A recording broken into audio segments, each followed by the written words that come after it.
১৯৭১ সালের ২১শে মার্চ অসহযোগ আন্দোলনের ২০তম দিন। ঢাকার আকাশ তখন অগ্নিগর্ভ। সকাল থেকে ধানমন্ডির ৩২ নম্বরে স্বাধীনতাকামী মানুষের ঢল নামে। সবার দৃষ্টি একজনের দিকে নিবদ্ধ, বঙ্গবন্ধু শেখ মুজিবুর রহমান। সমবেত জনতার উদ্দেশ্যে বঙ্গবন্ধু সেদিন বজ্রকণ্ঠে ঘোষণা করলেন, বাংলাদেশের মানুষের অধিকার প্রতিষ্ঠিত না হওয়া পর্যন্ত এই আন্দোলন চলবে। নীতির প্রশ্নে কোনো আপোষ নেই। তিনি হুঁশিয়ারি দিলেন, বুলেট আর বেয়োনেট দিয়ে বাঙালির দাবি স্তব্ধ করা যাবে না।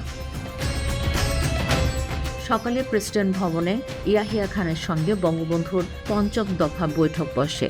৭০ মিনিটের সেই বৈঠকে বঙ্গবন্ধুর সঙ্গে ছিলেন তাজউদ্দিন আহমেদ। কিন্তু আলোচনার আড়ালে তখন চলছিল অন্য এক নীল নকশা। পশ্চিম পাকিস্তান থেকে তখন গোপনে জাহাজে করে অস্ত্র আর সৈন্য আসছিল বাংলার মাটিতে। বিকেলে কড়া সামরিক পাহারায় ঢাকা পৌঁছান পিপলস পার্টির প্রধান জুলফিকার আলী ভুট্টো।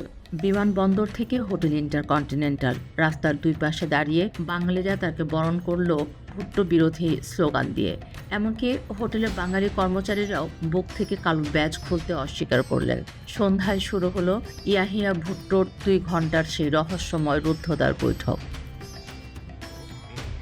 একই দিনই চট্টগ্রামে দাঁড়িয়ে মৌলানা ভাসানী হুঙ্কার দিলেন, আলোচনায় কোনো ফল হবে না। তিনি স্পষ্ট জানিয়ে দিলেন, হাইকোর্টের প্রধান বিচারপতি থেকে চাপরাশি পর্যন্ত যখন কেউ ইয়াহিয়াকে মানে না, তখন শাসন ক্ষমতা শেখ মুজিবের হাতেই দেওয়া উচিত। এদিকে জয়দেবপুরে চলছে অনির্দিষ্টকালের কারফিউ।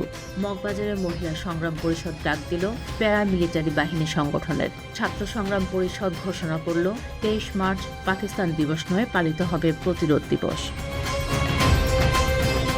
২১শে মার্চের সূর্য যখন ডুবছে, তখন বাঙালির সামনে চূড়ান্ত লড়াই ছাড়া কার্যত আর কোনো পথ খোলা ছিল না।